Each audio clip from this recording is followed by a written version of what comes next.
I am Dr. Lobu from the Department of Nephrology of King Edward Memorial Hospital, Pune, and I'm here to talk about the medical management of kidney stone disease, typically thought of as a surgical condition, and indeed the acute management is surgical, the deobstruction of an obstructed genitourinary system. However, medical management is important because of this. The problem of kidney stones, it is not a disease in itself, but rather the manifestation of a disease, often a systemic disease with myriad manifestations. The problem can be understood by realizing that the lifetime risk of having a kidney stone is highest in the Middle East, followed by Western Europe and North America, and lowest, fortunately, in Africans and the Asian population. Most importantly, however, kidney stones are not a single episode. Almost half of the patients who have had one episode will have a second within 5 years of the initial episode, and up to 70% would have a recurrence by about 9 years after the initial episode. This is data from the ENHANCE-3 study on renal calculi assessed over 3 periods. In the 1970s and early 1980s, about 3.3% of the population studied would have had kidney stone disease.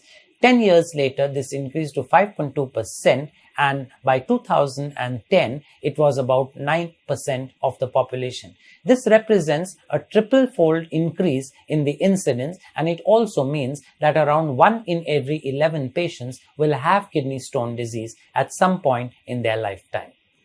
When we look at kidney stones, it is clear from this slide that the large majority of stones are calcium-containing stones, almost 3/4 of all the stones that we encounter. Uric acid stones are the second most common, along with mixed stones, while cysteine stones, xanthine stones, and others which accompany rare inherited disorders of metabolism are extremely rare, accounting for 1 to 2% of all the condition. How does a stone form? A large number of factors play a role in stone formation. In younger children and also in some adults, genetic factors are important, like primary hyperoxaluria, perhaps the commonest of all, which results in not only in stone disease but in kidney failure over a period of time, Barter's syndrome, familial hypercalciuria, nephrocalcinosis. Importantly, anatomic abnormalities of the kidney, the horseshoe solitary kidney, UV junction stenosis, and such conditions are predispose a patient towards stone formation. Epidemiological factors, dietary risks, we know that these could be epidemiological. Climatary changes, the strong preponderance of stone disease in the Middle East, which is associated with deserts and a hot climate, occupation, and family history, of course. The presence of either an increased number of prolithogenic factors called promoters, idiopathic hypercalciuria, enteric hyperoxaluria, and hyperuricosuria, or the absence of the inhibitors, magnesium and citrate, could result in an increased formation of stones.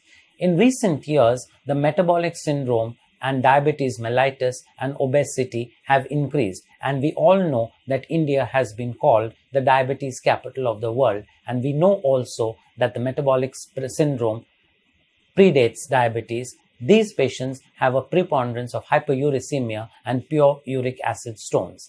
A decreased water intake is of course associated with stone formation. And finally, there is a large group of drugs which promote stone formation, either because of their alteration of the electrolyte and pH of the urine, or by themselves crystallizing in the form of stones, like in forming crystals like acyclovir and triamterene. The stone classification by etiology follows, as I said, calcium stones are by far the most common. The infection stones, or the infections caused by organisms like Proteus, Klebsiella, and Staphylococcus, which contain the urease enzyme, a urea splitting enzyme, with formation of ammonia, increases the urinary pH. In contrast to most other stones which are found in acidic pH, these stones, the struvite stones, are typically found in an alkaline pH caused by the presence of ammonia formed from urea. Finally, there are the genetic and the drug stones. This is the chemical process of stone formation. We all remember from high school chemistry the process of crystallization in which a crystal precipitates out from its solution. This is a phase change in which dissolved salts crystallize into the solid phase. It is dependent upon the saturation or the solubility product of the components in the solvent, and then the nucleation forms from this.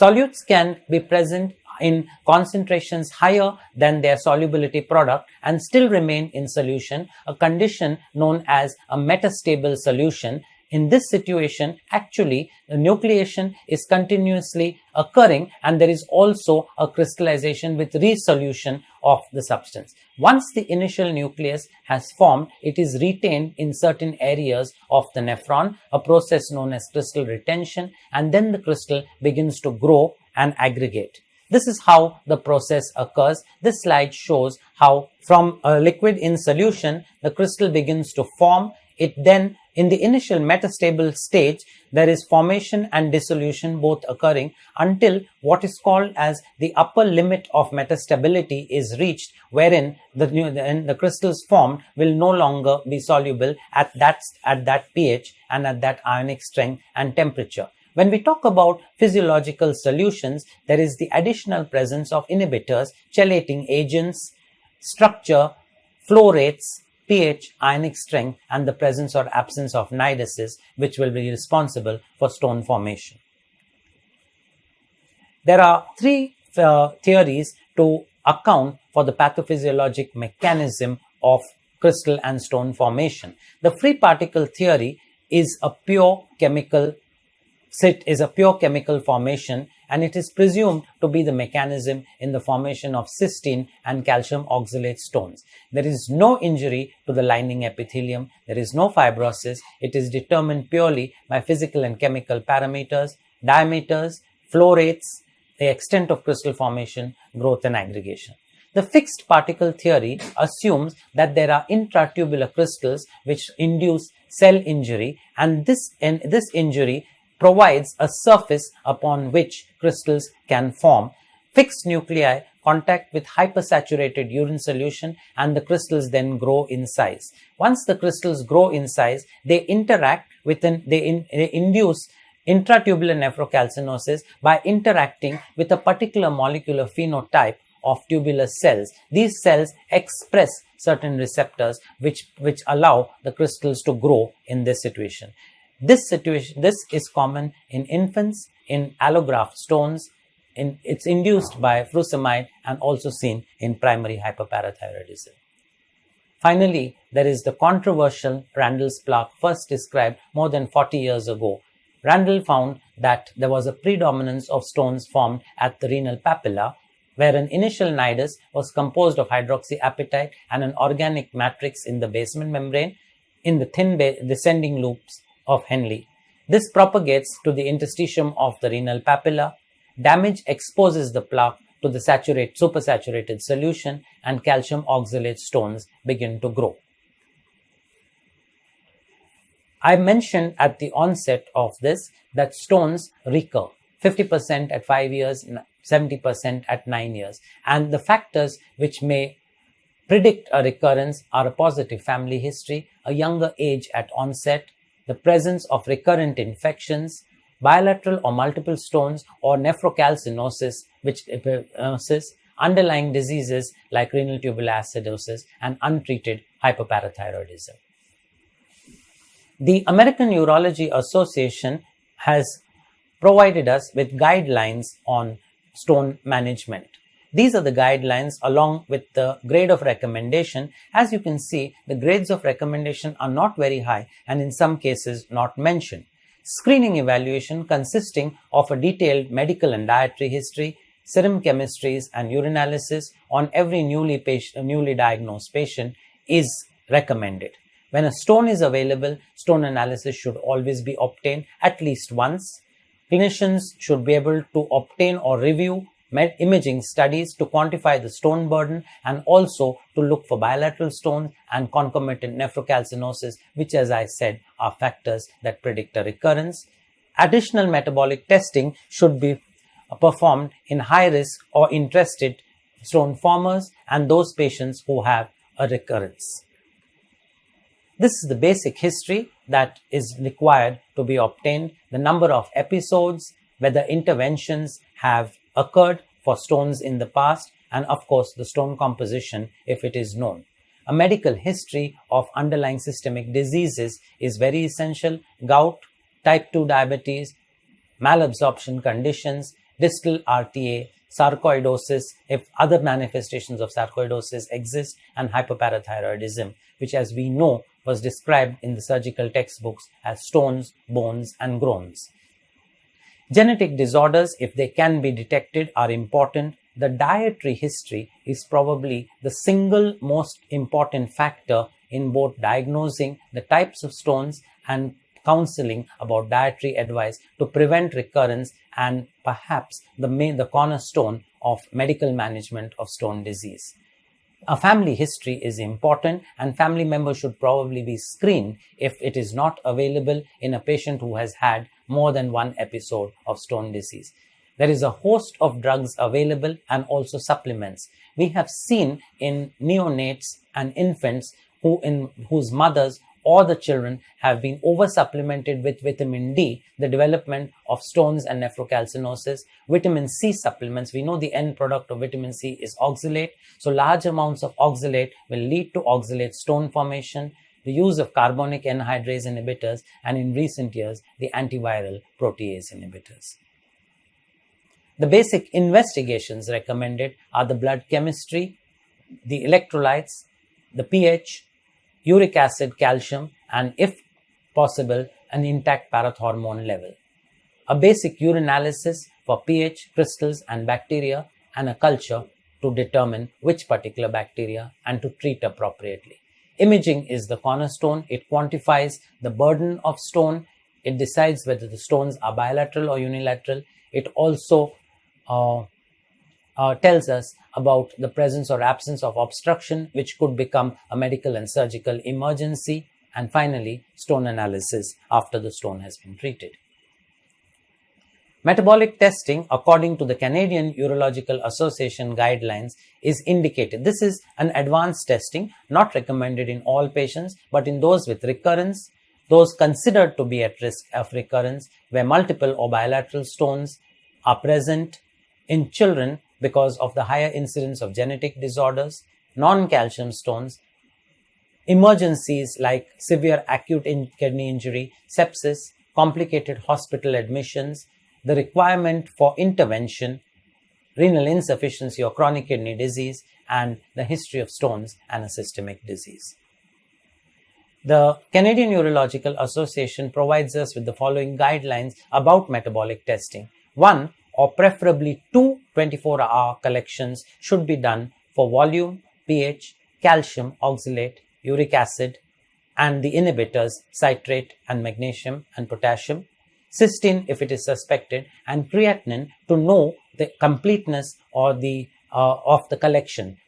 Most males will excrete between 18 to 25 milligram per kilogram of creatinine in a 24-hour urinary sample, and women 15 to 20 milligram per kilogram.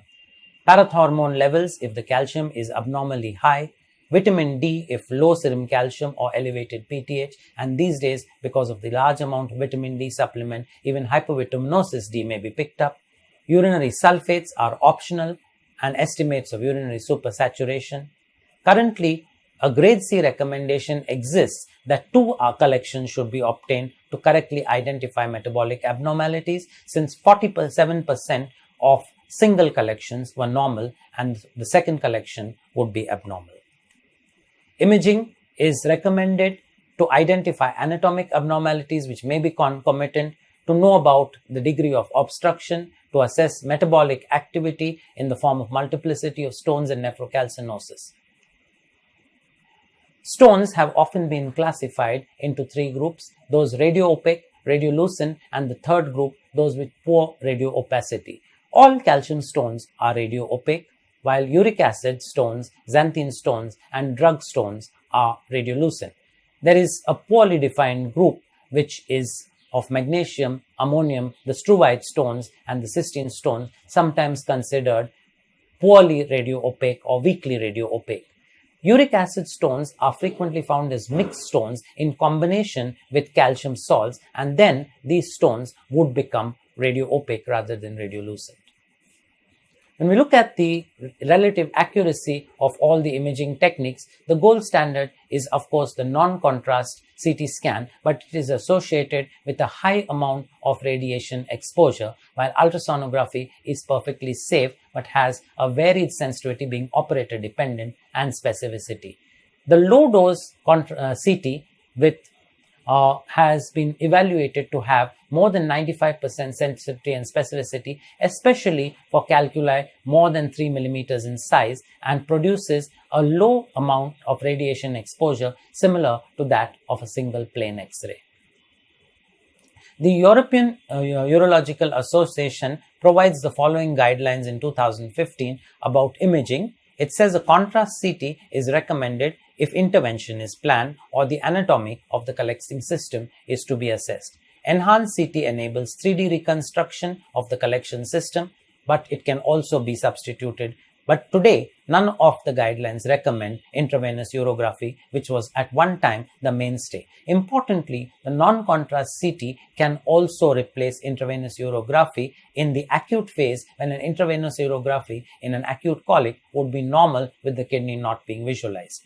Following initial ultrasound assessment, a non-contrast CT should be used to confirm stone diagnosis in this situation. If it is indicated in patients, obese patients, a low-dose technique should be used. This gets a grade 1B recommendation that's pretty high, and it allows measurement of stone density and the distance from the skin for percutaneous interventions. When we come to the management, there is one single intervention which has been of complete proven benefit and which is the easiest intervention. Increasing the urine volume to at least 2.5 liters per day by increasing the liquid intake reduces the recurrence of stone disease by 40 to 50%. A randomized trial showed that the recurrence in the group treated with a high fluid intake was less than half that of the control group, 12% versus 27%, and they were also stone free for a longer period of time. The disadvantage of a high fluid intake is that it's sometimes balanced off by reduced urinary citrate excretion. The fluid intake should essentially be water. Some of the caffeine containing beverages, alcohol containing beverage like beer and wine, and orange juice were also associated with a reduced risk, while carbonated sweetened sugar drinks were associated with an increased risk of stone formation. A study which randomized over 1,000 first-time stone formers with a reported self-intake of carbonated drinks to a group which was asked to refrain from this group showed that there was a freedom from recurrence at 3 years with a difference of 6%, which was statistically significant, and this was attributed largely to the presence of phosphoric acid in the carbonated sweetened drinks. Milk is useful because of the calcium that it contains. Calcium in the gut binds the free oxalate, and so milk in tea and coffee is actually protective. In 3 studies, the Health Professionals Awareness Study and the Nurses Health Study 1 and 2, in males and female patients respectively, a higher calcium intake was shown to be associated with a reduced risk of first-time stone formation, and there was an inverse association between calcium intake and incident stone formation in younger patients, but it was not seen so easily in older patients. Calcium intake is associated with an increased risk of stone formation when supplements were given, and this in the Nurses Health Study 1 was found to be because 80% of the nurses either took calcium away from meals or with breakfast, which was typically a low oxalate meal, and so the benefit of the calcium supplement was not seen.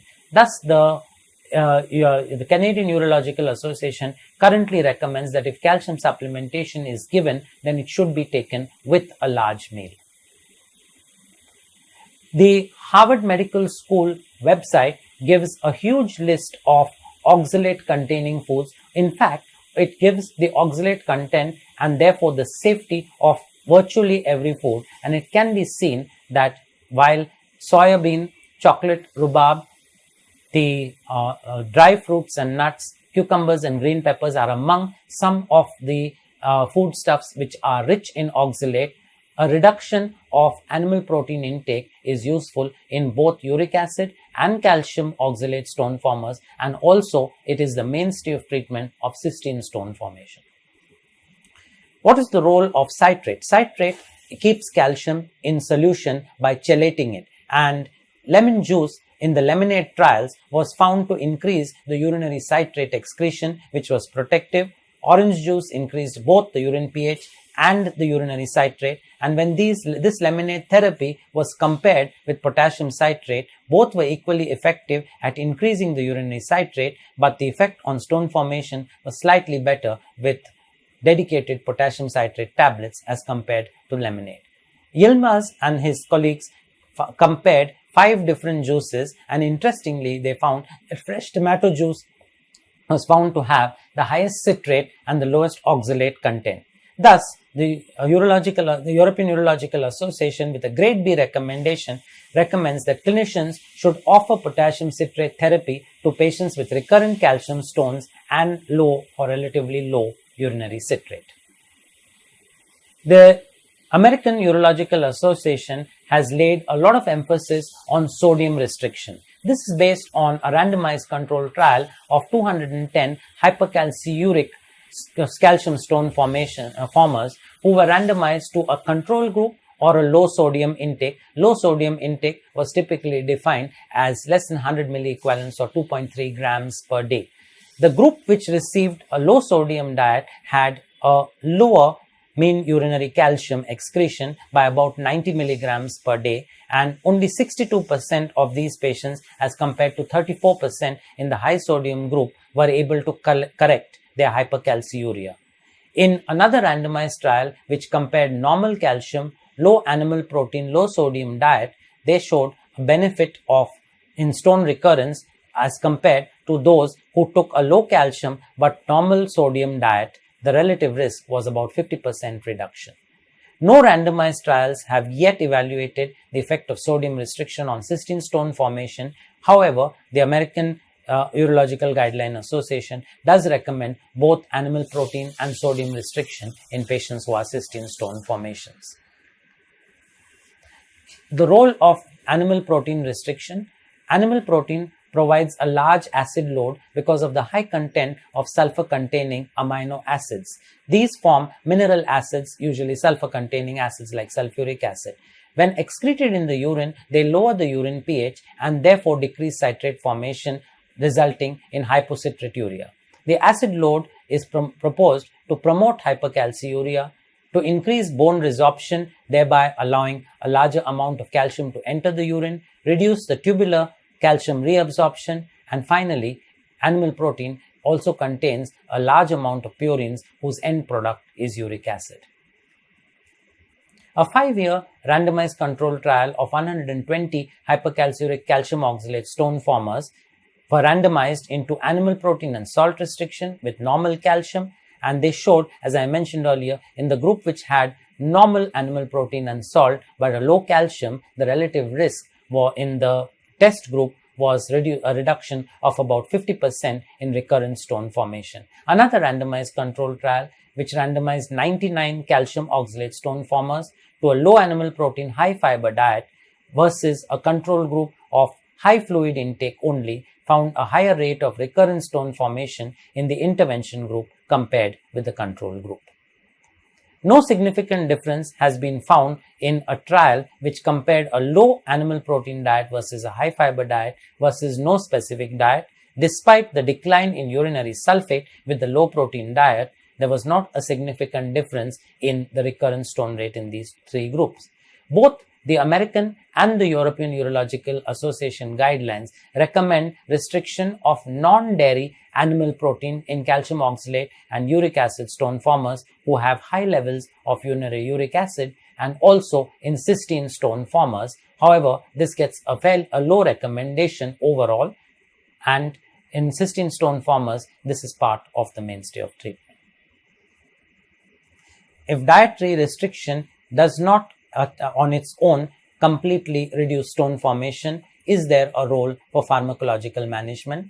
Clinicians, this is an American Urological Association guideline which says thiazide diuretic should be offered to patients who have a high urine calcium and recurrent calcium stones. The recurrence rate is reduced by almost 70% in patients with idiopathic hypercalciuria who will, however, be required to maintain a low sodium intake, as this optimizes the hypocalciuric effect of the drug. Of course, these patients would require, because thiazides cause an increased excretion of potassium, these patients would require a potassium supplementation, and therefore the guidelines recommend that this should be given in the form of potassium citrate, which also increases the urinary citrate.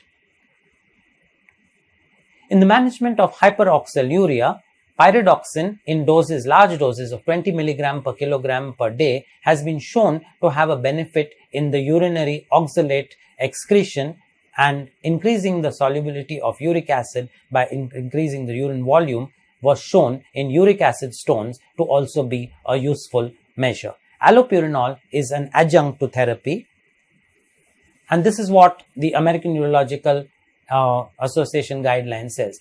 Allopurinol should be offered to patients with recurrent calcium oxalate stones who have hyperuricosuria and normal urinary calcium. It reduces the stone formation in hypercalciuric patients and in normocalciuric recurrent stone formers.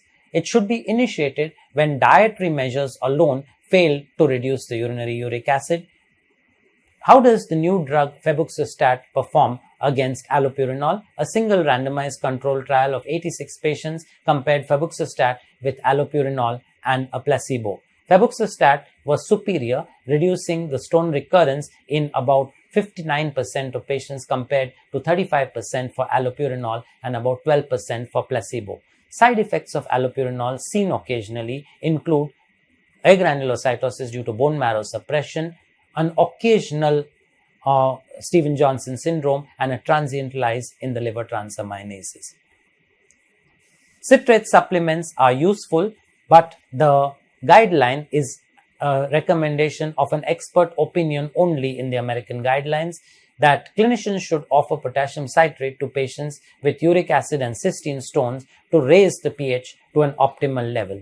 It's based on the fact that there are not a lot of RCTs on citrate. There is one RCT on 57 hypocitraturic recurrent calcium stone formers which were randomized to potassium citrate or placebo and found a significantly higher emission rate in the group which received citrate compared with the control group, 72% versus 20%. Struvite stones, the urease inhibitor acetohydroxaminic acid decreases the risk of struvite stone formation by inhibiting the bacterial urease from altering the urinary pH. It has been shown in randomized controlled trials to reduce stone growth and prolong the time interval to stone growth. Minor side effects were seen in between 20 and 60% of patients, but the drug has the severe side effect of deep vein thrombosis, which is seen in 15% of the patients. Hence, it doesn't get a high recommendation. It is reserved for patients at high risk of recurrent struvite stone formation and those who are unable to undergo surgical stone removal. And importantly, it is an adjunct and not a primary treatment. Appropriate antibiotic therapy of the infection is essential, and we know that in these days of ESBL producing Klebsiella and Proteus, this may be quite difficult.